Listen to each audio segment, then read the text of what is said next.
پہرے کا ایک فائدہ یہ بھی ہوگا کہ مسودے چوری نہیں ہوں گے، خیالات کا سرقہ نہیں ہوگا۔ کالونی کی نسل امن عامہ کے مفاد کے تحت کالونی میں نظم و نسق سنانے پر پابندی بھی عائد کر سکتی ہے۔ اس مقصد کے لیے شہر سے باہر کوئی جگہ مخصوص کی جا سکتی ہے۔ غلام عباس کی آنندی کی طرح یہ مخصوص جگہ ایک نئی کالونی میں تبدیل ہو سکتی ہے۔ آنندی میں جب ارباب نشاط کو شہر سے باہر نکالا گیا تھا، ارباب نشاط کے بعد سب سے پہلے پان سگریٹ والا پہنچا تھا۔ ارباب ذوق یا ارباب ادب کو ادیبوں کی کالونی سے باہر نکالا گیا تو نئی جگہ پر سب سے پہلے اسپرو اور کوڈوپائرین بیچنے والا جائے گا، اس کے بعد مرہم پٹی کرنے والا، اس کے بعد اسٹیشنری کا سامان فروخت کرنے والا۔ شہزاد احمد کا کہنا ہے کہ ادیبوں کی کالونی میں عورتوں کی لڑائیاں بڑی دلچسپ ہوں گی۔ ایک عورت دوسری عورت کو طعنہ دے گی، تم مجھ سے کیا بات کرتی ہو؟ تمہارے خاوند نے تو گزشتہ 5 سال سے ایک شعر بھی نہیں لکھا۔ اور دوسری عورت جوابی طعنہ دے گی، تمہارا خاوند تو فلمی شاعر ہے، جذبات کے تحت نہیں طبلے کے ماتحت شعر کہتا ہے۔ ماخوذ از گریبان۔ مشق۔ سوال نمبر 1، درج ذیل سوالات کے جواب دیجیے۔ الف، ادیبوں کی کالونی کس شہر میں تعمیر ہونا تھی؟ ب، کالونی کی تعمیر میں کس نے رکاوٹ ڈالی تھی؟ جیم، جو ادیب نہ ہو انہیں اپنے آپ کو ادیب ثابت کرنے کے لیے کیا جتن کرنا پڑتے ہیں؟ دال، کالونی کے ادبی زون اور سیاسی زون سے کیا مراد ہے؟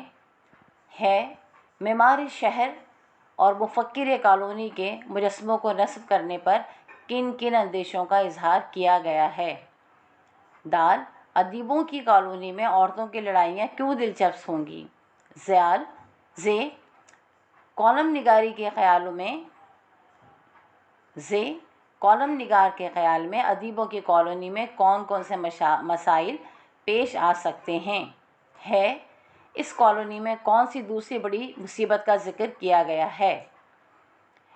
سوال نمبر 2، اس سبق کا مرکزی خیال تحریر کیجیے۔ سوال نمبر 3، درست جواب پر صحیح کا نشان لگائیے۔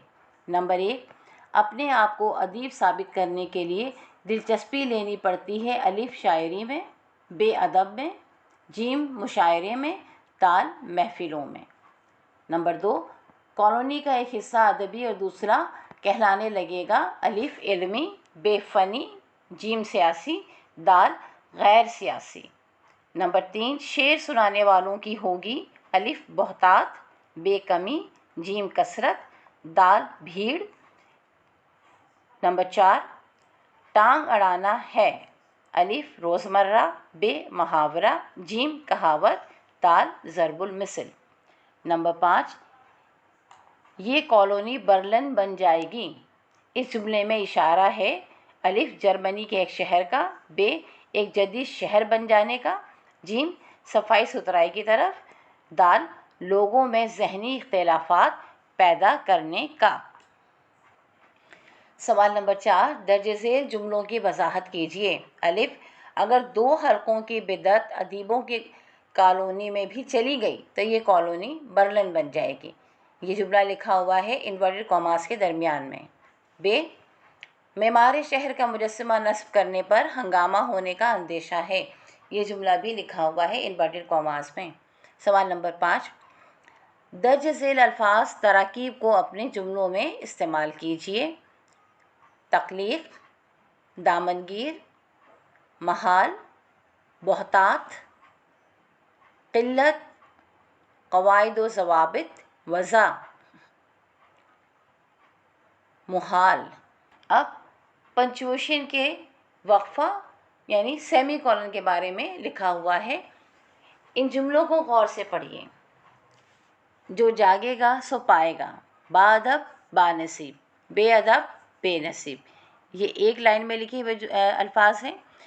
اس کے بعد دوسرا ہے سچائی، خلوص، ایمانداری۔ یہ سب چیزیں تقریباً ختم ہو گئی ہیں۔ آپ نے دیکھا کہ اوپر لکھے ہوئے جملوں میں آخری جملے پر زور دیا گیا ہے۔ اس طرح زور دینے والی عبارت سے پہلے سیمی کولن استعمال کیا جاتا ہے۔ اس کے لیے جو نشانی یا علامت لگائی گئی ہے اسے وقفہ کہتے ہیں۔ اب سیمی کولن کیسے لکھا جاتا ہے یہ میں آپ کو بتا دوں کہ کوما بنایا جاتا ہے اور کومے کے نیچے جو ہے وہ ایک ڈاٹ ڈال دیا جاتا ہے، اس طرح یہ سیمی کولن کہلاتا ہے۔ جبکہ کولن جو ہوتا ہے، جس میں ہم نے اس سے پہلے پڑھا ہے کہ اس میں 2 نقطے اوپر نیچے کی طرف ہوتے ہیں۔ سوال نمبر 6، آپ چند جملے ایسے لکھیے جن میں وقفے کی علامت کا استعمال کیا گیا ہو۔ سرگرمیاں: نمبر 1، طلبہ اپنے اخبارات یا ویب سائٹ سے ادبی کالم منتخب کر کے کمرہ جماعت میں سنائیں گے۔ نمبر 2، طلبہ پڑھے گئے ادبی کالم پر اپنی رائے پیش کریں گے۔ نمبر 3، طلبہ اپنی پسند کے عنوان پر مضمون تحریر کریں گے جس میں حسب موقع اشعار بھی درج کیے جائیں گے۔ برائے اساتذہ: طلبہ کی سرگرمیوں کا جائزہ لیجیے اور حسب ضرورت رہنمائی کیجیے۔ مضمون نگاری اور کالم نگاری کے سلسلے میں طلبہ کی حوصلہ افزائی کیجیے اور موضوع کی مناسبت سے اشعار کی فراہمی میں مدد کیجیے۔ نمبر 3، طلبہ میں خود احتسابی کی عادت پیدا کرنے کے لیے ماہانہ کسی بڑے عالم یا دانشور کو کالج میں بلا کر کسی اخلاقی یا مذہبی موضوع پر خطاب کروائیے۔ فرہنگ: ٹانگ اڑانا، دوسروں کے معاملے میں دخل دینا۔ دامنگیر: وہ خیال، جذبہ یا مصیبت وغیرہ جو رکاوٹ یا مزاحمت پیدا کریں۔ بدعت: نئی رسم۔ بہتات: کثرت، سرقہ، چوری۔ ارباب نشاط: موسیقی سے تعلق رکھنے والے لوگ۔ ارباب ذوق: ادب سے تعلق رکھنے والے لوگ۔ پیارے طلبہ و طالبات، آپ سے گزارش ہے کہ اس سبق کو خود بھی سنیے گا اور اپنے دوستوں کے ساتھ بھی شیئر کیجیے گا۔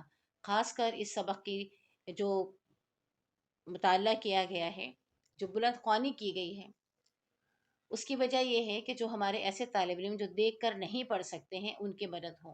لہٰذا آپ کے آس پاس، آپ کے قریب اگر آپ کو کوئی ایسے طالب علم نظر آتے ہیں کہ جن کی بصارت نہیں ہے، تو ان کو ضرور آپ اس چینل کو ریکمینڈ کیجیے گا، ان کے ساتھ شیئر کیجیے گا تاکہ ان کی مدد ہو سکے۔ اس طرح آپ بھی ثواب میں شامل ہو جائیں گے انشاءاللہ۔ چینل کو ضرور سبسکرائب کر لیجیے گا اور اپنے دوستوں کے ساتھ شیئر کیجیے گا، اپنے کمنٹس بھی دیجیے گا ضرور۔ اللہ حافظ۔